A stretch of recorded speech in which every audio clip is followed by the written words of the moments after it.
It's no secret that I'm an Apple user. I don't think holding up 7 iPhones was necessary to show this. All you had to do was take one look at my channel and you'd notice that 99.8% of my videos are focused on Apple products, but I just felt like showing these off. But for the last week and a half, I've been an Android user. If you haven't seen my last video, link in the top right and first link in the description, by the way, definitely go check it out.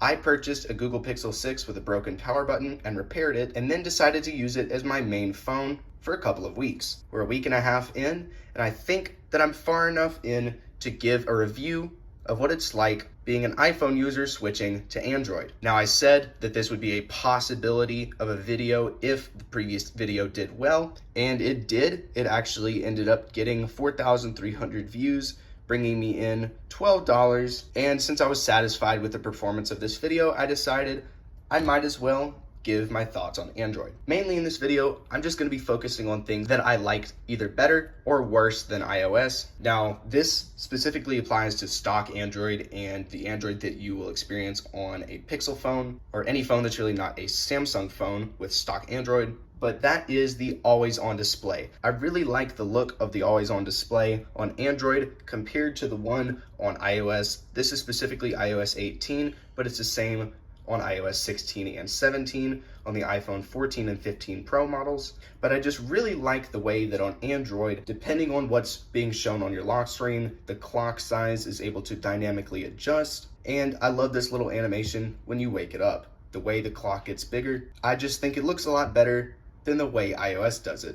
Now, iOS may be smoother, but the animation on Android is just more pleasing to me. Maybe it's because I'm used to the iOS one and wanted a change, I'm not sure. Now, another thing I wanted to talk about with Android, and I would demonstrate this, but I already cleared out all my notifications because a lot of them had sensitive stuff in them, so I'm not gonna demonstrate this, but I really do like the way that Android manages notifications. At first, it was really hard to get used to as I was just simply used to swiping up on my lock screen and getting access to all of my notifications stacked by app. But on Android, I thought the management of them was actually better. I really like how when you have notifications piling up, you can simply see the icons on your lock screen and in your status bar. Whereas on iOS, if you have them dismissed in your notification center, unless you swipe up, you can't tell they're there. Now this again is something device specific, and I didn't really want to include it in this video, but at the same time I kind of wanted to. I have really enjoyed the under-screen fingerprint scanner on the Google Pixel 6, as Face ID was simply starting to get a little bit too stale. I mean, don't get me wrong, Face ID is amazing, it's quick and it's convenient, but there's just something about touching your finger in the middle of the screen and having your phone unlock.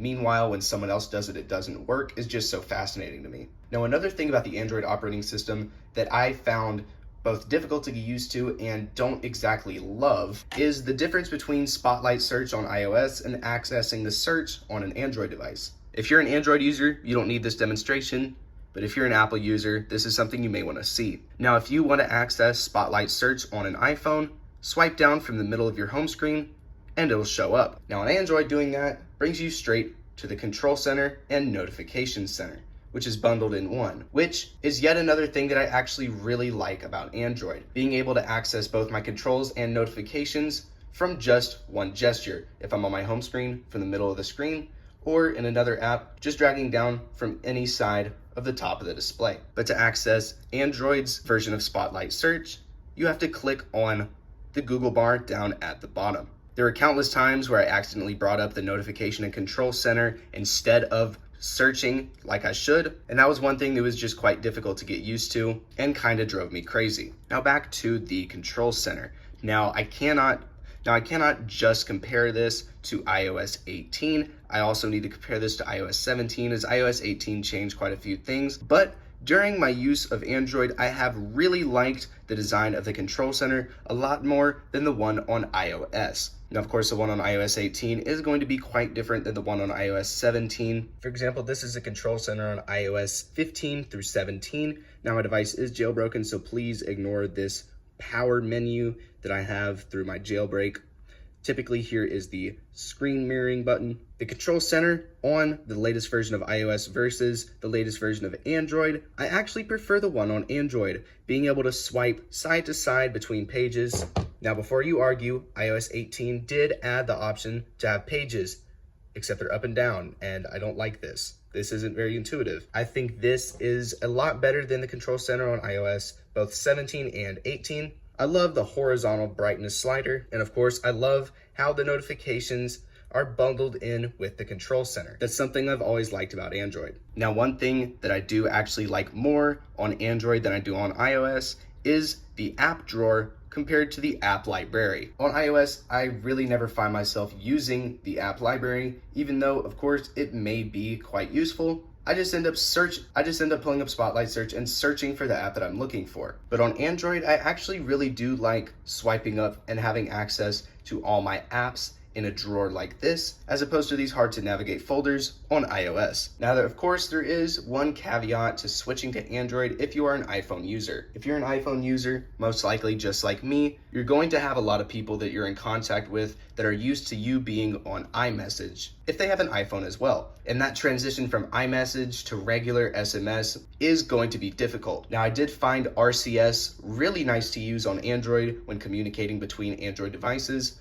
but until the iOS 18 update comes this fall, communicating from Android to iPhone and vice versa is a little bit sad, honestly. I did actually find a workaround to somewhat use iMessage on Android using an app called Blue Bubbles. Now, this is going to sound like a sponsorship segment, but it is not at all, I assure you. Blue Bubbles is an application that allows you to get access to iMessage on your Android and Windows devices by running a server from a Mac device, for your device to be able to relay back to access the iMessage, FaceTime, and Find My, etc. servers. It's a really useful application, and if you have an Android device that would like to use iMessage, I would definitely consider checking it out. Again, this is not sponsored, but I just really do appreciate the work that these devs have put into this application. Now, of course, having a server running on my Mac has been a little bit of a hassle, having to keep it constantly turned on, but other than that, having access to iMessage on Android has actually made quite a difference. It made the switch to Android feel a lot more seamless. Although Find My doesn't work very well, and that may not matter to a lot of people, but it does matter to someone like me who uses Find My mainly to track their family members. Now, one little thing that I want to mention on stock Android is this little view that you have on your home screen. And here's a little example of how the lock screen changes depending on the content.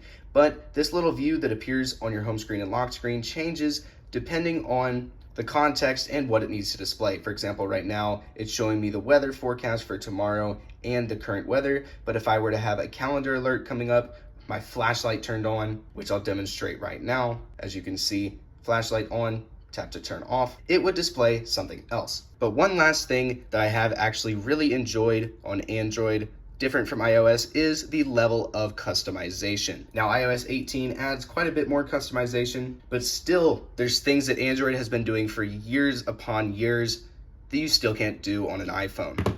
What if I don't like the fact that I can only fit 4 icons from the left to the right? Good thing I can go ahead and change my app grid to be able to fit 5. Take notes, Apple. Now, I don't like this. I actually do like the 4x5 app grid, which I will go ahead and set back as I already had it set up nicely.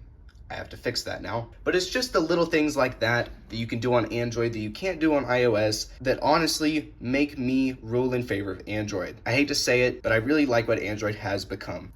With iOS, you're locked to phones that are specifically manufactured by Apple, and if you don't like the design of the phones that Apple makes, well, if you still want iOS, too bad, you're stuck with it. Meanwhile, there are hundreds of companies manufacturing tons of different Android phones with different designs, and it's just such a more wide spectrum of devices to choose from. That's another thing that I really do like about Android phones in general. Oh, and I almost forgot. Because I am an avid Apple Music user, try saying that 10 times fast, one thing I was worried about with switching to Android was not having Apple Music. But as you can see, that's one thing that I didn't have to worry about. This just makes the switch to Android so much easier. Not losing out on Apple Music and being able to have this awesome Now Playing UI on the lock screen and notification center made the switch so much easier and a lot more fluid. So overall, as an iPhone user using Android for a week, I would say that in 2024, switching from iOS to Android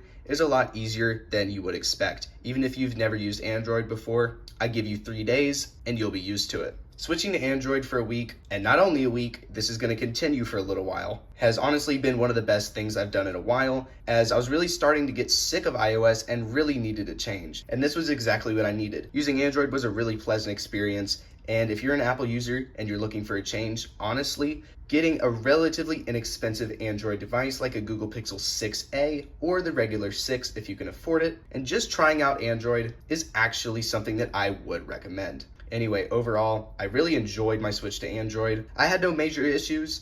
There were some things I didn't like, but a lot of the Android operating system I actually enjoyed more than iOS.